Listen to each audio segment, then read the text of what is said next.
diilhamkan ke dalam pikiran kita itu adalah sebuah pikiran yang sifatnya fujur, yang buruk, yang faksa, dan sifatnya yang takwa di situ. Nah itu maka itu terdiri di dua part itu, ada part fujur dan ada part takwa.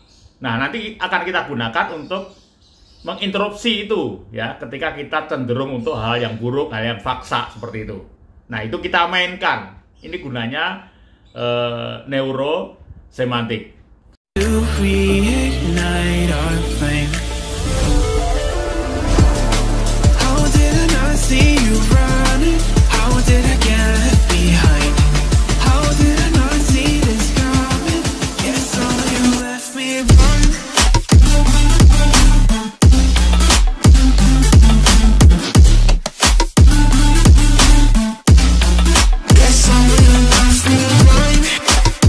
Assalamualaikum warahmatullahi wabarakatuh.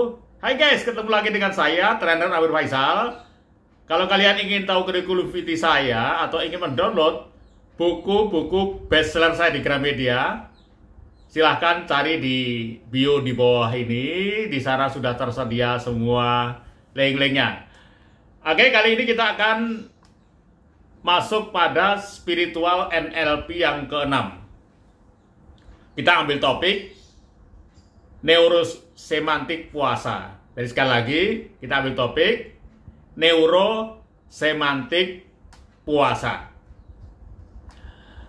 Jadi neurosemantik adalah ilmu pengembangan diri yang tujuannya untuk memberikan makna yang lebih besar seperti kebahagiaan, kesuksesan, keberuntungan, dan lain-lain yang intinya bisa memberikan kontribusi yang bermanfaat bagi kehidupan. Jadi manfaat neurosemantik yang pertama adalah menciptakan pemaknaan pikiran yang paling enhancing dan kuat.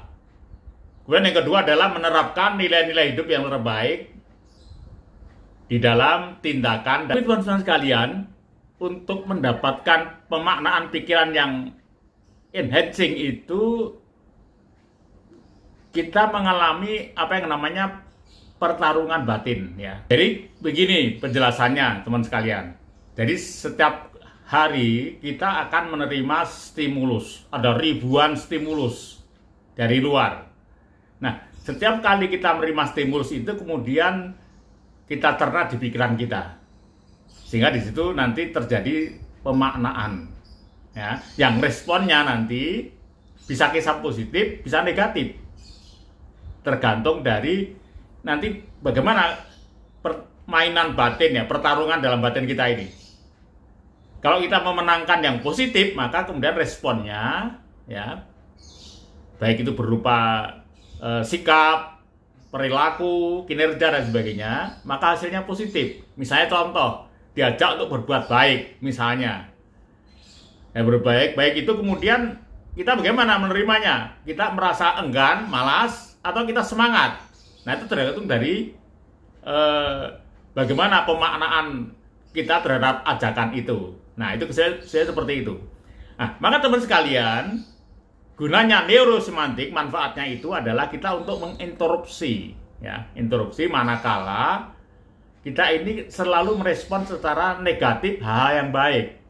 Ya, sebaiknya kita selalu merespon positif hal yang buruk. Nah, nanti kaitannya dengan apa? Dengan puasa ini. Bagaimana kita menginterupsi dengan puasa ini, ya, supaya kita selalu memberikan makna positif ya terhadap semua ajakan-ajakan yang baik. Seperti itu, ya.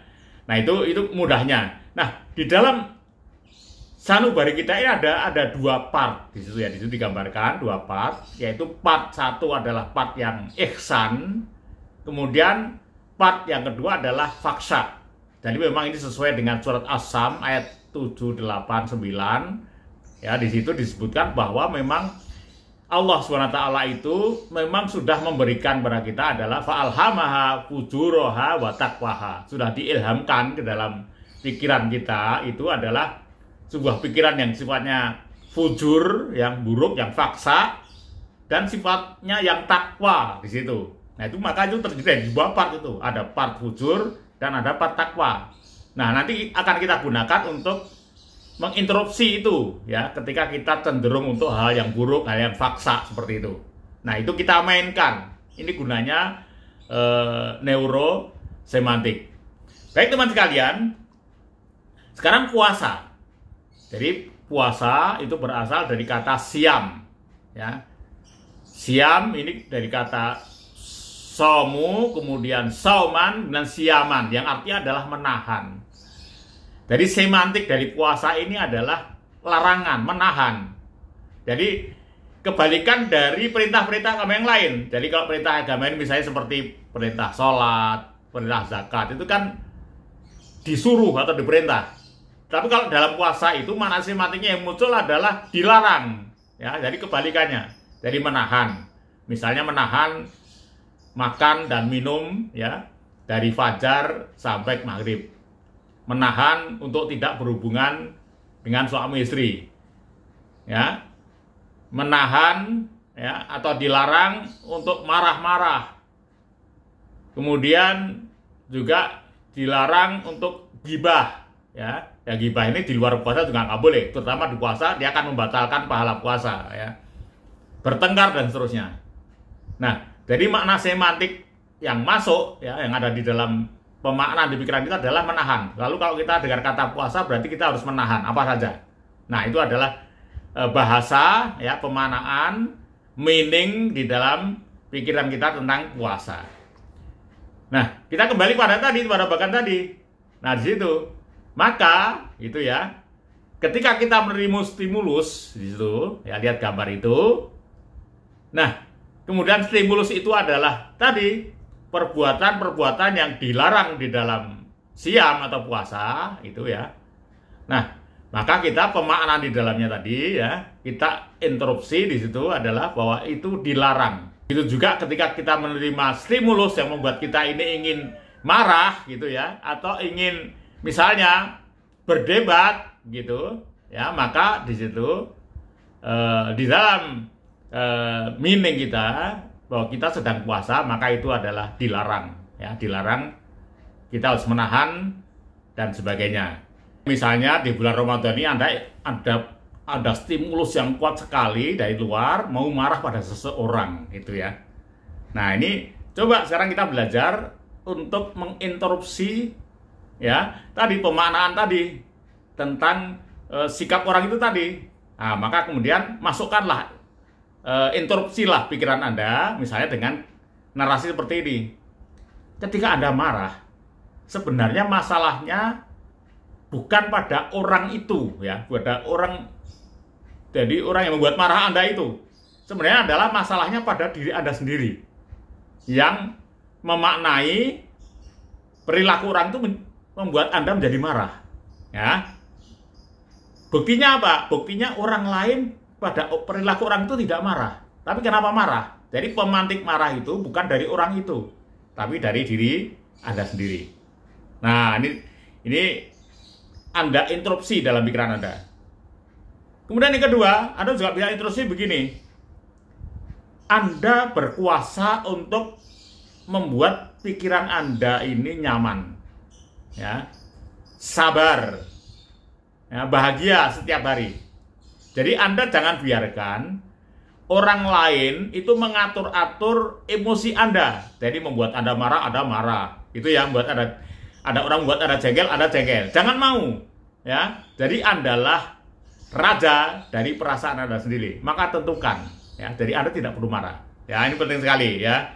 Kemudian juga yang ketiga, kalau Anda mau marah, apalagi marah itu kemudian Anda mau maki-maki gitu ya, keluar kata-kata yang buruk, coba Anda pikirkan, bagaimana nanti kalau orang yang Anda maki-maki ini, suatu saat nanti, kan zaman bisa berubah.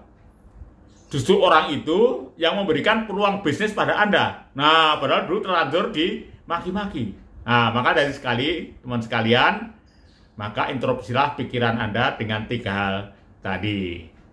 Nah, sekarang yang terakhir, saya beri tips. Ini ada sebuah terapi untuk Anda, namanya The New Behavior Generator. Jadi kita jadikan puasa ini untuk latihan menciptakan New Behavior Generator. Ya, Apa new behavior generator ini? Nah, ini saya bacakan terjemahnya saja ya, itu ya. Dari the new behavior generator adalah sebuah citra mental ya untuk mendapatkan hasil jangka panjang. Biasanya membutuhkan perilaku dan respon yang berkelanjutan. Jadi sifatnya ini, citra ini kita mental, kita latih, maksudnya begitu, supaya mendapatkan satu manfaat jangka panjang gitu ya. Dan perilaku itu harus kita latih sehingga dia menjadi perilaku yang terus berkelanjutan gitu ya. Nah, untuk mendapatkan kualifikasi tersebut diperlukan soft skill baru. Ya, nah, ya new behavior generatornya itu. Ya, soft skill barunya seperti misalnya yang tadinya marah, baper, sensi gitu ya, itu perilaku yang lama gitu ya. Itu menjadi skill baru, soft skill baru berupa sekarang cool ya, lebih smart ya, dalam merespon itu lebih smart, lebih penyabar dan seterusnya. Ini manfaat dari the new behavior generator. Jadi latihnya begini. Nah, seperti yang Anda lihat di gambar itu ya. Di situ ada orang yang berdiri, kemudian ada panah merah. Nah, panah ini contohnya tadi konflik. Konflik itu adalah tadi Anda ingin marah. Ya. Misalnya Anda ketemu dengan seseorang, kemudian orang itu membuat Anda kecewa sekali gitu ya, sehingga Anda ingin marah gitu ya. Nah, kemudian terjadilah memang terlanjur marah, kemudian terjadi percekcokan dan sebagainya. Itu konfliknya seperti itu. Nah, sekarang nggak apa-apa, itu Anda simpan. Jadi Anda simpan, ya, misalnya itu kejadiannya kemarin, Anda konflik dengan orang, kemudian Anda marah, sampai bertengkar dengan orang itu. Nah, kemudian sekarang setelah Anda sekarang pada hari ini, ya, Anda ingin terapi hari ini, kejadian kemarin itu, ya, maka langkahnya seperti ini. Jadi Anda putar kembali langkah yang paling atas itu, yang panah merah itu, ya. Anda rekam lagi, Anda putar lagi rekamannya ketika terjadi konflik kemarin itu, ya. Anda rekam lagi, Anda putar lagi rekamannya, Anda bertengkar dengan lu habis-habisan sampai Anda marah, Anda memaki, ya. Dia balas memarahi Anda dan seterusnya. Oke, kalau sudah, kemudian sekarang Anda masuk ke tahap kedua. Tahap kedua, sekarang Anda cari role models, ya, cari. Jadi jangan Anda sendiri. Anda sekarang kan seorang pemarah. Cari orang yang penyabar, ya. Siapa aja lah tokoh Anda yang idola Anda lah gitu Anda cari. Nah, sekarang bayangkan, sekarang imajinasikan, sekarang menghadapi orang yang buat Anda marah tadi itu, ya. Misalnya si A gitu ya, ada role model si A. Maka sekarang Anda imajinasikan si A yang menghadapi orang yang buat Anda marah tadi. Gimana dia? Apakah dia juga marah? Nah, tentu tidak, karena role model Anda, ya, idola Anda itu adalah orangnya penyabar, bijak, smart, seperti itu ya. Nah, seperti itu. Nah, kemudian coba imajinasikan role model Anda tadi ketemu dengan orang yang buat Anda marah. Imajinasikan, apa yang terjadi? Maka yang terjadi di situ adalah sebuah dialog yang cukup penuh empati gitu ya terhadap orang tadi. Kemudian juga mungkin malah role model Anda tadi minta maaf malahan seperti itu, dan akhirnya terjadi sebuah proses komunikasi yang nyaman seperti itu. Nah, ini yang tahap kedua. Nah, sekarang Anda masuk ke tahap ketiga, yang panah hijau sutradara. Ya, Anda boleh sebelum masuk ketiga ini Anda kemudian tarik nafas dulu, kemudian simpan di perut, dan lepaskan pelan-pelan 2 kali 3 kali boleh, ya. Atau ada break state, ya. Ada break state itu boleh minum dulu atau boleh megang HP atau apa saja lah, pokoknya gerakan-gerakan yang tidak ada hubungannya dengan terapi ini. Udah, kalau Anda sudah break state, nah sekarang Anda punya 2 tokoh, ya. Jadi tokoh yang pertama adalah Anda sendiri. Tadi yang Anda sendiri yang tadi ya. Tapi sekarang peran Anda sebagai sutradara ya. Jadi Anda sedang mengatur 2 orang yang akan menghadapi orang yang membuat Anda marah tadi ya. Tapi sekarang Anda sebagai sutradara ya. Jadi Anda punya 2 aktor. Aktor yang pertama adalah diri Anda sendiri dan pemarah tadi. Kemudian aktor yang kedua adalah role model tadi. Nah, suruh maju salah satu dulu. ya. Tapi ingat, Anda sebagai sutradara, ya, Anda bukan sebagai orang pemarah. Jadi Anda suruh diri Anda sendiri tadi maju sebagai aktor menghadapi orang yang membuat Anda marah tadi. Nah, tentu saja terjadi konflik lagi, terjadi pertengkaran lagi, oke ya. Nah, kemudian aktornya Anda tarik. Tadi tarik, kemudian sekarang suruh maju tadi, role model tadi, menghadapi orang yang membuat Anda marah tadi. Nah, ketika dia menghadapi, tentu tadi terjadinya adalah sebuah komunikasi yang harmonis, yang nyaman, dan sebagainya. Oke ya. Nah, kalau sudah dua-duanya sekarang sudah Anda tarik lagi, sekarang kita masuk ke tahap yang terakhir, yaitu associated. Nah, tahap ini sekarang Anda mengasosiasikan diri, ya sekarang yang maju adalah Anda sendiri sebagai role model. Ya. Nah, sekarang Anda maju menghadapi orang yang membuat Anda marah tadi. Tapi sekarang Anda sebagai role model. Ya, bukan Anda sifat Anda yang asli tadi. Nah, sekarang Anda berperanlah sebagai atau seperti role model tadi. Nah, tentu saja Anda juga menjadi sekarang jarang smart, bijak, menghadapi orang yang buat Anda marah tadi, tidak jengkelan tadi ya, dengan rasa empati gitu ya, dan seterusnya. Nah, kemudian kalau Anda sudah memerankan diri sebagai tokoh associated tadi, kemudian sekarang Anda tarik lagi ya, Anda sekarang tarik nafas, tahan di perut, kemudian lepaskan pelan-pelan ya, boleh diulang satu kali lagi. Nah, sekarang Anda kembali putar pengalaman Anda ketika konflik dengan orang yang buat Anda marah tadi. Apakah Anda masih merasa marah atau tidak? Nah, kalau masih merasa marah, bisa diulang lagi. Tapi kalau Anda sudah merasa nyaman, ya, misalnya tadi marahnya bisa dengan teman, ya, bisa dengan istri, dengan suami, ya, dengan saudara dan sebagainya, seperti itu, Anda ulang lagi. Kalau ternyata sudah hilang, maka sebenarnya Anda sudah berhasil. Nah, ini adalah berarti Anda sekarang sudah memiliki New Behavior Generator. Baik teman sekalian, inilah makna dari neurosemantics puasa, di mana puasa itu melatih kita memang untuk menjadi seorang yang sabar, ya, menjadi seorang yang tahan godaan, ya, tahan diri tidak gibah, kemudian tahan diri dari perbuatan-perbuatan yang buruk yang lainnya. Nah, kalau Anda bisa menerapkan The New Behavior Generator ini, Anda instalkan dalam diri Anda, maka kemudian juga dilatih setiap hari dengan siam Ramadan ini, maka insya Allah nanti puasa ini akan berikan manfaat yang sangat besar sekali, menjadi Anda memiliki behavior baru, yaitu seorang yang tadi bijak, smart, gitu ya, penyabar, dan seterusnya. Oke, baik, selamat mempraktekkan. Sampai ketemu lagi pada Spiritual NLP yang ke-7. Sekian, Assalamualaikum warahmatullahi wabarakatuh.